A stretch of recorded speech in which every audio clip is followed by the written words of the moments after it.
اکثر سوچتا ہوں حضرت، اگر ہمارے بڑوں کے ساتھ وہ باز نہیں آیا،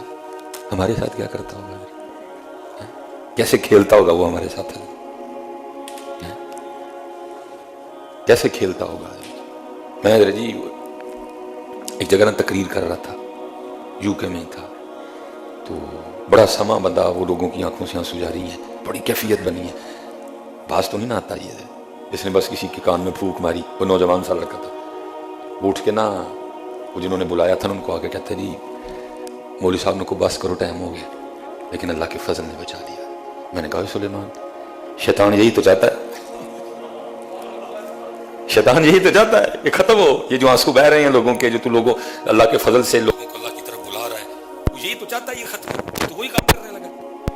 میں نے اس بچے کو کہا، میں نے کہا پتر اللہ تیرے تے رحم کرے، پہلے میں غصے نہ اٹھ کے ٹور چلا، لیکن سن ان میں پورا 1 گھنٹہ تقریر اور کرنی ہے۔ یہ کیا کیا کرتا ہے؟ اگر میں غصہ کر کے اٹھ کے چلا جاتا تو نقصان ہی ہونا تھا۔ یہ علم اور پھر اللہ کا فضل ہے،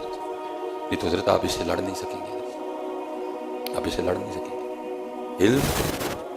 لیکن اصل جو ہے اللہ کا۔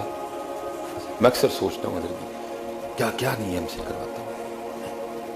یہ جو کچھ باہر چل رہا ہے یہی ہے نا حضرت، بس اس لیے حضرت اسے پناہ مانگا کریں۔ اور حضرت سیدنا امام حسن مجتبی رضی اللہ تعالیٰ عنہ فرماتے ہیں جو سچے دل سے اللہ جس کی پناہ میں آئے گا، سچے دل سے، ایویں نہیں ایتھو ایتھو پڑھ چڑے اعوذ باللہ من الشیطان، نہیں، جو دل سے کہے گا اعوذ باللہ من الشیطان الرجیم، اللہ فرماتے ہیں، حضرت امام حسن مجتبی رضی اللہ تعالیٰ عنہ فرماتے ہیں اللہ اس بندے اور شیطان کے درمیان 10,000 پردے کھڑے کر دے گا۔ ابن جوزی نے، امام ابن جوزی نے بتایا، آپ فرماتے ہیں تو کسی کے گھر چلا جائے اور اس نے اپنے گھر کے دروازے پہ ایک بڑا خونخوار سا کتا باندھ رکھا ہے، اب وہ کتا تجھے اندر نہیں جانے دے رہا، تو کیا کرے گا؟ کتے سے لڑے گا؟ لڑنا بھی نہیں چاہیے، تو لڑ سکتا بھی نہیں اس سے، وہ کتا تیرا نقصان کر دے گا۔ تو امام ابن جوزی فرماتے ہیں پھر اس کا حل کیا ہے؟ تو اس کے مالک کو آواز دے، جس کے پاس تو آیا ہے، اس کے مالک نے ایک دفعہ اس کو کہنا ہے بیٹھ آرام سے، وہی کتا جو پہلے پہ بھونک بھی رہا تھا تجھے کاٹنے کے لیے، تجھے چیرنے پھاڑنے کے لیے، وہ بتاب تھا، ٹھیک ہے، ایک بار اس کے مالک نے کہنا بھائی چپ، اس نے چپ کر کے بیٹھ دیا۔ امام ابن جوزی فرماتے ہیں اسی طرح جو شیطان ہے یہ بھی اللہ کا کتا ہے، تو اس سے نہیں لڑ سکتا ہے، تو اس کو پکار، وہ بچا لے گا تجھے اس سے، اس لیے حضرت جی پکارو اس مالک کو۔ اس وقت ہمارے حالات بڑے خراب چل رہے ہیں، وہ پتہ شیطان کے جو ہتھیار ہیں جس سے وہ کام خراب کرتا ہے، ان ہتھیاروں میں بہت بڑا ہتھیار ہے غصہ، گھروں کے گھر اجاڑ دیے۔ آپ نے کبھی سنا ہے حضرت جی 80 سال کی عمر میں طلاق؟ میں نے سنی ہے، تو میرے اسی علاقے میں ہوئی ہے، سنا ہے آپ نے کہ 80 حضرت جی بچے، بچوں کے بچے، آگے ان کے بھی بچے، کیا غصہ؟ شیطان کے ہتھیاروں میں سے بڑا ہتھیار غصہ۔ آپ نے سنا ہے حضرت جی شادی کی رات میں بھی طلاق؟ ہم نے کئی بار سنا ہے، وجہ غصہ۔ اللہ قرآن کیا کہہ رہا ہے؟ وَالْقَاظِمِينَ الْغَيْظَ، بھائی مومن تو غصہ پی جاتے ہیں، وَالْعَافِينَ عَنِ النَّاسِ، اس کے ہتھیاروں میں سے بڑا ہتھیار ہے غصہ۔ اس لیے مولا مشکل کشا نے فیصلہ کر دیا، آپ نے فرمایا پہلوان وہ نہیں جس کے ڈنڈ بڑے بڑے ہوں، حضرت مولا مشکل کشا نے یہ نہیں فرمایا، بات کا مفہوم ہے، پہلوان وہ نہیں جس کی جناب چھاتی کو بڑی چوڑی ہو، پہلوان وہ نہیں جو تنو منو وزن اٹھا ڈالے، فرماتے اصلی پہلوان وہ ہے جو غصہ پی جائے، اوکھا کم نہیں، کوڑا کوٹے نہیں پیا جاتا۔ اگر بالفرض ہو سکتا ہے آپ پینے کا ارادہ کاری لیں یا پی لیں، پھر آپ کو یہ دائیں بائیں والے نہیں کھڑے رہنے دیں، جا گئے جا کے مچھاں لوا پہلے، ایویں ڈیڑی مچھ رکھی ہے، ہویا تیرے کو کھا، لیکن پی جائے گا، اور پھر پتہ کیا ہوگا؟ جناب صدیق اکبر رضی اللہ تعالیٰ عنہ فرماتے ہیں بروز قیامت پھر اعلان ہوگا، کدھر ہیں ہمارے لیے غصہ پی جانے والے ہیں؟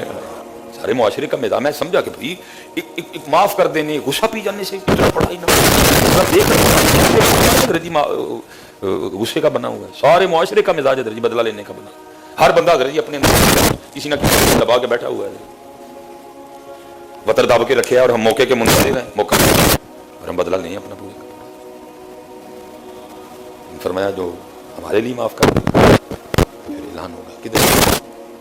معاف کر، کدھر ہیں آج غصہ پینے والے؟ کھڑے ہو جائیں گے، اور اس دور میں نہیں ہے جی، انہو لکم عدو مبین، یہ کھلا دشمن ہے، اس سے بچ کے رہو۔ روز صبح اٹھ کے اللہ سے گڑ گڑا کے دعا کرو، یا اللہ دن چڑھے آئے، تو چاڑے آئے،